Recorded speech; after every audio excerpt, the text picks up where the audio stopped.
ጤና ይስጥልን እንደምንውላችኋል የተወደዳችሁ የመሃል ሚዲያ አድማጭ ተመልካቾቻችን እነሆ ዘወትር በዚህ ሰዓት ወደ እናንተ የሚደርሰው መሃል ዜናችን ተጀምሯል። በቅድሚያም አበይት ነጥቦቹን በማስቀደም እንጀምራለን። አስመራ የነበሩት ባለስልጣን አዲስ አበባ ገቡ። ዓለም አቀፍ ዝናን ያተረፈው ዩቲዩበሩ አይሾ ስፒድ በኢትዮጵያ ቆይታው በታዘባቸው ነገሮች ላይ መገረሙን ለተከታዮቻቸው አጋርቷል። ሙሉ ሐሳቡን ይዘንላችኋል። በጎጃም የሚንቀሳቀሰው የፋኖ ቡድን አንደኛ ክፍለ ጦር ወታደራዊ አዛዥ የነበረው ቻቻ አስናቀው ትግሉ ስህተት መሆኑን በመቀበል ለመንግስት እጁን ሰጥቷል። ሌሎችንም ይዘንላችኋል። ከውጭ የዓለማችን ቁጥር 1 የዕፅ አዘዋዋሪ ተብሎ የሚታወቀውን ሜሲዮ ሩበን ኦሴግራ መገደሉን ተከትሎ በሜክሲኮ ጃሊስኮ ግዛት ግጭት ተቀሰቀሰ የሚለውን ከውጭ እንዲሁም በ27ኛው ሳምንት የእንግሊዝ ፕሪሚየር ሊግ መርሃ ግብር ኤቨርተን በሜዳው ምሽት 5 ሰዓት ላይ ማንቸስተር ዩናይትድን ያስተናግዳል። ከስፖርታዊ መረጃችን የምንመለከተው ነው። ቀደም ብለን ያሻገርናችሁ አርዕስተ ዜናዎቻችን ናቸው። ውድ ተመልካቾቻችን ከመሸጋገሪያ በኋላ ስንመለስ በዝርዝር ወደምንመለከታቸው እናልፋለን። የደንበኞቹን ፍላጎት ይበልጥ ለማሟላት የሚተጋው ድርጅታችን ዲኤምሲ ሪል ስቴት በለቡ መብራት ኃይል ሂልሳይድ መንደራችን ላይ ከስቱዲዮ እስከ ባለ 4 መኝታ ፔንትሃውስ ቤቶችን እንዲሁም የንግድ ሱቆችን በ10% ቅድመ ክፍያ ከ60% የባንክ ብድር ጋር አቅርበንሎታል። ቀድመው ለሚመጡ 20 ውድ ደንበኞቻችን ብቻ እስከ 35% ቅናሽ የተደረገባቸውን ቤቶች የግሎ ያድርጉ። ለበለጠ መረጃ ከታች ባለው ስልክ ይደውሉልን። ዲኤምሲ ሪል ስቴት ደስታው እዚህ ይጀምራል። በቀዳሚነት ወደ ያዝነው መረጃችን አለፍ። አስመራ የነበሩት ባለስልጣን አዲስ አበባ ገቡ። ባለፈው ሳምንት ወደ አስመራ ተጉዘው ከፕሬዝዳንት ኢሳያስ አፈወርቂ ጋር የተወያዩት የሳውዲ አረቢያው ምክትል የውጭ ጉዳይ ሚኒስትር አዲስ አበባ ገብተዋል። ሚኒስትሩ ዛሬ ረፋድ ላይ ከዶክተር ጌዲዮን ጢሞቴዎስ ጋር መምከራቸውም ተሰምቷል። አንድ ወር ባልሞላ ጊዜ ውስጥ ከአዲስ አበባና በሪያድ መካከል ውይይት ሲደረግ ይህ ለሶስተኛ ጊዜ ነው። ከ3 ሳምንት በፊት ጌዲዮን ጢሞቴዎስ ወደ ሪያድ ተጉዘው ከጅዳ ሚኒስትሮች ጋር በቀጠናዊ ጉዳዮች ላይ መክረው ነበር። በተመሳሳይ ከአንድ ሳምንት በፊት የሳውዲ የውጭ ጉዳይ ሚኒስትር አዲስ አበባ መጥተው ከጠቅላይ ሚኒስትር ዶክተር አብይ አህመድ ጋር ተወያይተዋል። ዛሬ ደግሞ የሪያድ ምክትል የውጭ ጉዳይ ሚኒስትር አዲስ አበባ መግባታቸው ታውቋል። ታዋቂው አይሾ ስፒድ በአዲስ አበባ የታዘበውን አስገራሚ እውነታን አጋራ። ዓለም አቀፍ ዝናን ያተረፈው ዩቲዩበሩ አይሾ ስፒድ በኢትዮጵያ ቆይታው በታዘባቸው ነገሮች በጣም መገረሙን ለተከታዮቹ አጋርቷል። ስፒድ በተለይ የአዲስ አበባን ዘመናዊ ገጽታን ሲመለከት የስነ ህንጻ ጥበባቸው እጅግ ዘመናዊና አፍሪካዊ ውበትን ያዋሃደ ነው። በጉዞዬ ካየኋቸው ሁሉ ምርጡ መሰረተ ልማት እዚያ አግኝቻለሁ ሲልም አድናቆቱን ችሯል። የኢትዮጵያ ዘመን አቆጣጠርም ሌላው የግርምት ምንጭ ሆኖበታል። እርሱ በአውሮፓውያን አቆጣጠር ላይ ሆኖ በኢትዮጵያ ዘመን አቆጣጠር 2018 መሆኑን ሲያውቅ መገረሙንም ነው የተናገረው። ወደ ኋላ በጊዜ የተጓዝኩ ያህል ነው የተሰማኝ፣ እንደ ህፃን ልጅ ደስ ብሎኛል በማለትም ስሜቱን ገልጿል። ኢትዮጵያ በቅኝ ግዛት ያልተገዛች ሀገር መሆኗን እጅግ አስገራሚ እውነታ ሲልም አሞካሽቶታል። ለወትሮ ቡና የማይጠጣው ስፒድ በቡና መገኛዋ ኢትዮጵያ ግን ሳይቀምስ አላለፈም ነበር። የኢትዮጵያን ቡና ኃይል ግን አልቀለደበትም። ቡናውን እንደጠጣ በቀጥታ ስርጭቱ ላይ ሲጮ ሲገለባበጥና ከኢትዮጵያውያን ጋር ሲጨፍር አምሽቶ በመጨረሻም ጉልበቱ አልቆ በታሪክ ለመጀመሪያ ጊዜ ራሴን ስቼ ወደኩ ሲል የቡናውን አነቃቂነትም መስክሯል። ከቁጥጥር ውጪ ቢሆንም በኢትዮጵያ ያሳለፈው ጊዜ ግን እጅግ ደማቅና የማይረሳ እንደነበርም ስፒድ አረጋግጧል። በምዕራብ ጎንደር ዞን መተማ ወረዳ መቃሌንጫና ጉባጃጀቢት ቀጠና በጫካ ሲንቀሳቀሱ የነበሩ ኃይሎች ከህወሓት ጋር ቆመን ሀገራችንን አንወጋም በማለት መንግስት ያቀረበውን የሰላም አማራጭ ተቀብለው ገብተዋል። በመቃሌንጫ እንዲሁም ጉባጃጀቢት ሲንቀሳቀስ የነበረው ታጣቂ ቡድን አባላት የሰላምን አማራጭ በመቀበል በምህረት ተመልሰዋል።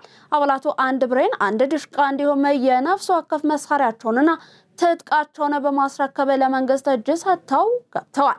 በተያያዘ ዜና በጎጃም የሚንቀሳቀሰው የፋኖ ቡድን አንደኛ ክፍለ ጦር ወታደራዊ አዛዥ የነበረው ቻቻ አስናቀው ትግሉ ስህተት መሆኑን በመቀበል ለመንግስት እጅ ሰጥቶ ገብቷል።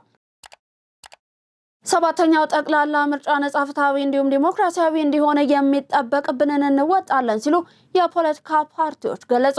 ምርጫ ሀገርንና ሕዝብን የሚመራ መንግስት መሰረትን የሚያስችል ወሳኝ ጉዳይ በመሆኑ ሂደቱ ነጻ፣ ፍትሃዊ እንዲሁም ዲሞክራሲያዊ እንዲሆን ሁሉም የሚጠበቅበትን ሊወጣ እንደሚገባም አስገንዝበዋል። የኢትዮጵያ ብሔራዊ ምርጫ ቦርድ ባወጣው ይፋዊ የጊዜ ሰሌዳ መሰረት 7ኛው ጠቅላላ ምርጫ ግንቦት 24 ቀን 2018 ዓ.ም ይካሄዳል። ከምርጫው ዋና የዝግጅት መርሃ ግብሮች መካከል አንዱ የሆነው የእጩ ምዝገባን እየተከናወነ ሲሆን በቀጣይ የመራጮች ምዝገባ በሁሉም የምርጫ ጣቢያዎች እንደሚከናወንም ይጠበቃል። የኢትዮጵያ ዜጎች ለማህበራዊ ፍትህ ኢዜማ እንዲሁም የነጻነትና እኩልነት ፓርቲ ነአፓ ፓርቲዎች በዘንድሮ ምርጫ ንቁ ተሳትፎ ለማድረግ ሰፊ ዝግጅትን እያደረጉ መሆኑን ለኢትዮጵያ ዜና አገልግሎት ገልጸዋል። የኢትዮጵያ ዜጎች ለማህበራዊ ፍትህ ኢዜማ ፓርቲ የስራ አስፈጻሚ አባልና የምርጫ ማናጀር ኢዮብ መሳፍንት እንደተናገሩት ፓርቲው መሰረታዊ የሚባሉ ቅድመ ዝግጅቶችን በማጠናቀቅ ላይ ይገኛል ብለዋል። በአሁኑ ወቅት እጩዎቹን በቦርዱ የጊዜ ሰሌዳ መሰረት እያስመዘገበ ይገኛልም ብለዋል። ለምርጫው የውድድር ዘመን የሚያገለግሉ ዝርዝር የማኒፌስቶ እንዲሁም የፖሊሲ ሰነዶች ዝግጅት መጠናቀቁንም አስረድተዋል። በ2018 በጀት ዓመት ባለፉት 7 ወራት በጋራ ገቢዎች አስተዳደር ትልልፍ ቀመር መሰረት 71.33 ቢሊዮን ብር ለክልል ማስተላለፍ መቻሉን የፌዴራል ምክር ቤት አፈ ጉባኤ አገኘሁ ተሻገር ገለጹ። በፌዴሬሽን ምክር ቤት የድጎማ በጀትና የጋራ ገቢዎች ቋሚ ኮሚቴ ለክልልና ፌዴራል ባለድርሻ አካላት በጋራ ገቢዎች አስተዳደር አሰባሰብና ትልልፍ አፈጻጸም ላይ የተደረገ የፋይናንስ ኦዲት ሪፖርት በማስመልከት ውይይት እየተካሄደ ይገኛል። ተጨማሪ አለ። የፌዴሬሽን ምክር ቤት አፈ ጉባኤ አገኘሁ ተሻገር በፌዴራልና ክልል መንግስታት መካከል ያለውን የጋራ ገቢዎች አስተዳደርና ክፍፍል ስርዓትን ለማጠናከር ውጤታማ ስራ መስራቱን ገልጸዋል። በቅርቡ ተግባራዊ በተደረገው አዲሱ የጋራ ገቢዎች ክፍፍል ቀመር መሰረት ማሻሻያ በማድረግ በትግበራ ላይ እንደሚገኝም ተናግረዋል። የገቢዎችና የማዕድን ሚኒስቴር አዲሱ የጋራ ገቢዎች ክፍፍል ቀመር በመከተል የገቢ ዝውውር ስርዓቱን የሚያፋጥን ዘመናዊ ቴክኖሎጂ ልማት በመዘርጋት ለምክር ቤቱ ውሳኔ ውጤታማነት ከፍተኛ ሚና እየተጫወተ እንደሚገኝ አንስተዋል። በተሻሻለው የአሰራር ስርዓት ባለፉት 5 ተከታታይ ዓመታት የክልል መንግስታት ገቢ እድገት እያስመዘገበ መምጣቱንም ገልጸዋል።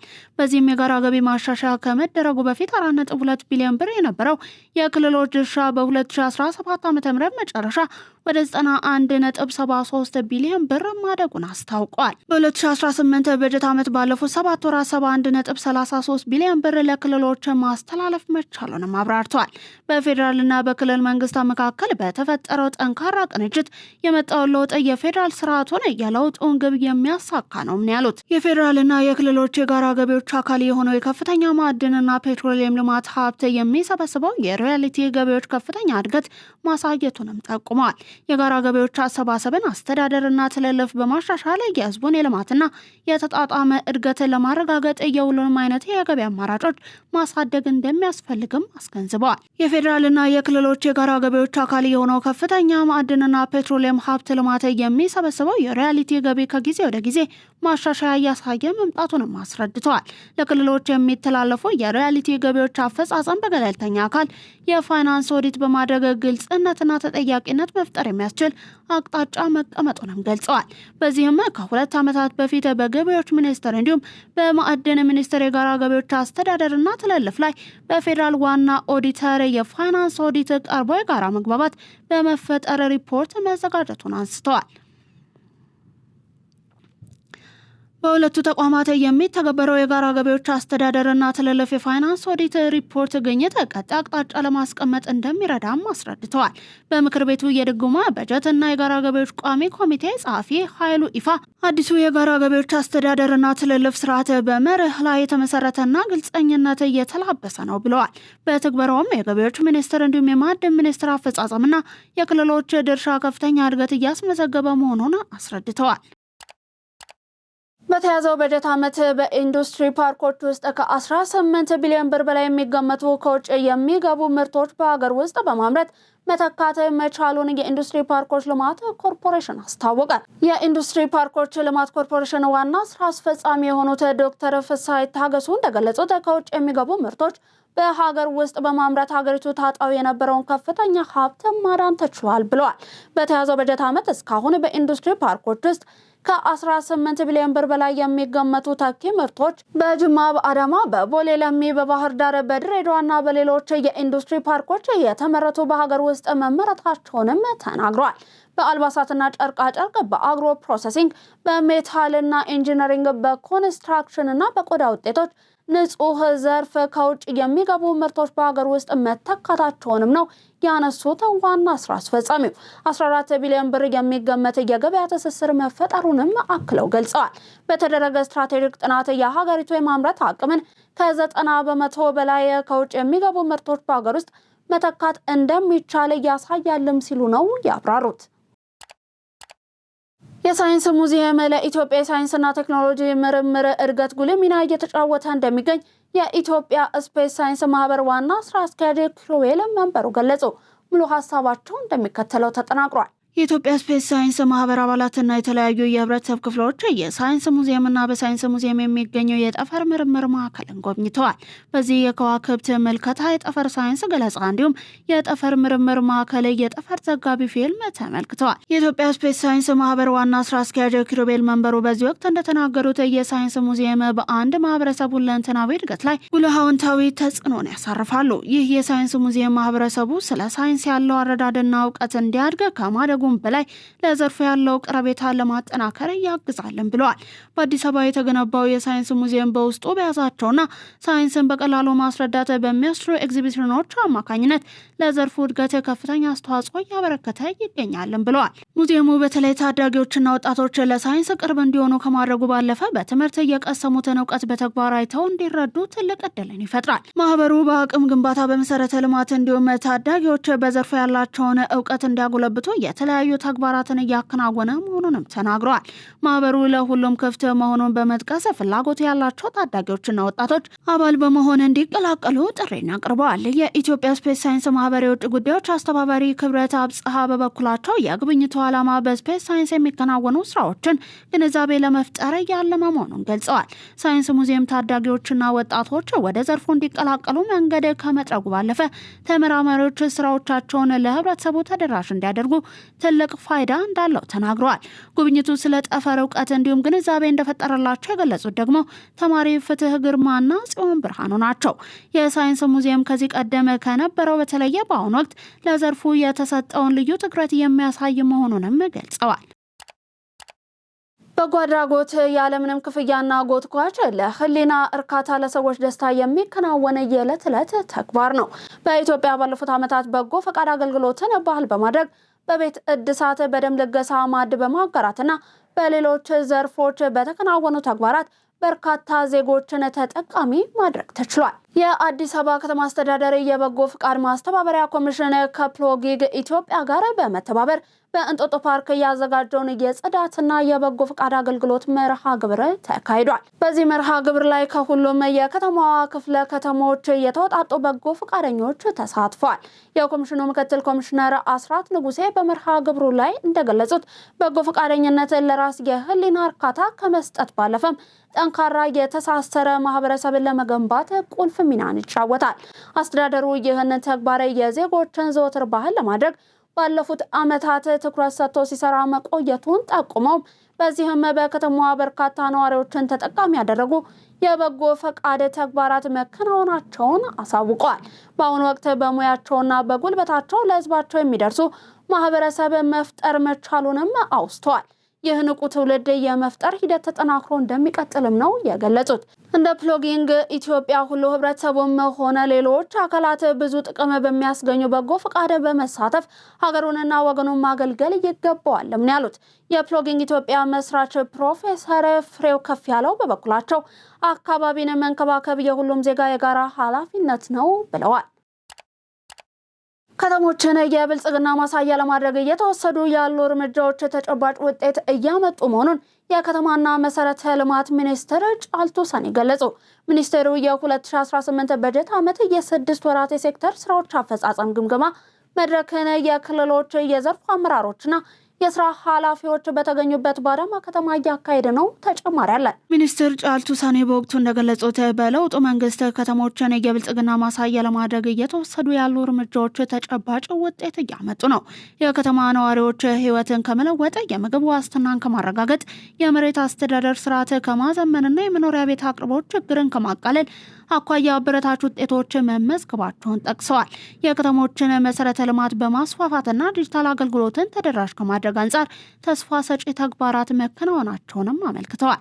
በተለይ የኮሪደር ልማት በከተሞች መሰረተ ልማት ተደራሽ ከማድረግ ባለፈ ገጽታቸውን በመቀየር በኩል ተጨባጭ ለውጦች እየተገኘበት መሆኑን በመናገር በኮሪደር ልማቱ የመደመር መንግስት እሳቤዎች ውጤት የታየበትና የከተሞች ገጽታ ለውጥ እያየንበት ነውም ሲሉ አክለዋል። በዚህም ፕሮጀክቶችን መጀመር ብቻ ሳይሆን በጥራትና በፍጥነት የማጠናቀቅ አቅም ባህል እየሆነ የመጣበት መሆኑን ጠቁመው ልማቱ የህዝብን የመንግስት ትብብር የታየበት እንደሆነም አውስተዋል። በከተሞች የተገልጋዮቹን ህብረተሰብ እርካታን ለማረጋገጥ ዘርፈ ብዙ ተግባራት መከናወናቸውን ጠቁመውም የአገልግሎት አሰጣጥን ማዘመንና ከተሞች ለኑሮና ለስራ ምቹ እንዲሆኑ ከማድረግ አኳያ ተስፋ ሰጪ ስራዎች መከናወናቸውን ገልጸዋል። አረንጓዴ ልማቱን የከተሞችን ውበት ከማስጠበቅ ባለፈ ለበርካታ ዜጎች የስራ ዕድል መፍጠር እንደቻለም ሚኒስትሯ ጠቅሰዋል። በቀሪው ሁለት ግማሽ በጀት ዓመት ዲጂታል አገልግሎትን ማስፋፋት፣ በተለያዩ ከተሞች እየተከናወኑ ያሉ የኮሪደር ልማት ስራዎችን ማጠናቀቅ፣ የውበትና አረንጓዴ ልማት ስራዎችን ማጠናከር እንዲሁም የመኖሪያ ቤት ጥያቄዎችን በበለጠ የመመለስ ተግባራት በትኩረት እንደሚከናወኑም አመልክተዋል። በሐዋሳ ከተማ በሁለተኛው ምዕራፍ የ8.7 ኪሎ ሜትር የኮሪደር ልማት ስራ በተሳለጠ ሁኔታ እየተከናወነ እንደሚገኝ የከተማዋ ከንቲባ ጥራቱ በየነ ገለጹ። ጠቅላይ ሚኒስትር ዶክተር አብይ አህመድ በቅርቡ በሐዋሳ ከተማ በሁለተኛው ምዕራፍ የተከናወኑ የኮሪደር ልማት ስራዎችን መጎብኘታቸው ይታወሳል። ጠቅላይ ሚኒስትሩ በወቅቱ ባስተላለፉት መልእክትም የኮሪደር ልማት ስራዎች የተሻለች ሀገርን ለትውልድ የመገንባት አካል መሆናቸውንና በርካታ ከተሞችን እየለወጡ እንደሚገኝም አሳውቋል።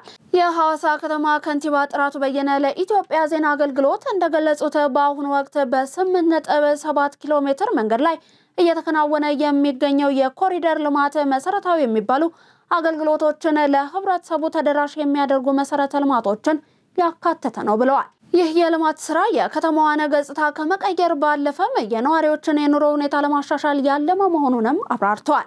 የከተማዋን የትራንስፖርት ፍሰትን ለማሳለጥና የተሽከርካሪ መጨናነቅ ለመቀነስ ትኩረት ተሰጥቶ እየተሰራ መሆኑንም ነው የተናገሩት።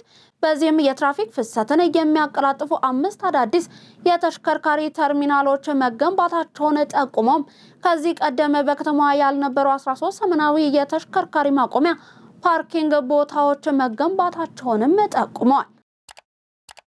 የተወደዳችሁ ተመልካቾቻችን እያሻገረን እናንተም እየተመለከታችሁ የምትገኙት ዘውትር በዚህ ሰዓት ወደ እናንተ የሚደርሰው መሀል ዜናችንን ነው። ከባህር ማዶ ወደ ያዝናችሁ አለፍን። በፓርኮች በተከበበችው አዲሷ ፒያሳ ላይ አፓርትመንት ቤቶችን ከታላቅ የ30% ቅናሽ ጋር በካሬ በ73500 ብር ብቻ የወዳጅነትና የአራዳ ፓርክ ውብ እይታ ያላቸው ዘመናዊ አፓርትመንቶችን ባለ 1 መኝታ በ3.6 ሚሊዮን ብር ሙሉ ክፍያ፣ ባለ 2 መኝታ በ6.9 ሚሊዮን ብር ሙሉ ክፍያ፣ ባለ 3 መኝታ በ9.5 ሚሊዮን ብር ሙሉ ክፍያ ወይንም በ514000 ብር 10% ቅድመ ክፍያ ጀምሮ ቀሪውን በ3 ዓመት በግንባታ ሂደት እየከፈሉ የቤት ባለቤት ይሁኑ። የሪ በከንቱ የሰራተኛ ሰፈር፣ የአሮጌው ቄራ፣ የደጃችሁ ቤት ሰፈር ልጆች በአዲሷ ፒያሳ አዲስ ቤት አዲስ መንደር ከሜሪት ፕሮፐርቲስ። በመኖሪያ መንደር ውስጥ የከርሰ ምድር ውሃ፣ የመዋኛ ገንዳ፣ ጂምናዚየም፣ ደረጃቸውን የጠበቁ ሰፋፊ ሊፍቶች፣ ምቹና በቂ የመኪና ማቆሚያ፣ አውቶማቲክ ጄኔሬተር፣ ሰፊ የጋራ መገልገያ ሰገነት ያካተቱ ናቸው። በተጨማሪም በመሃል ተክለ ሃይማኖት የንግድ ሱቆችን ይዘን እየመጣን ነው። ቀድሞ ለመመዝገብ በ0988 44 1164 ፈጥነው ይደውሉ።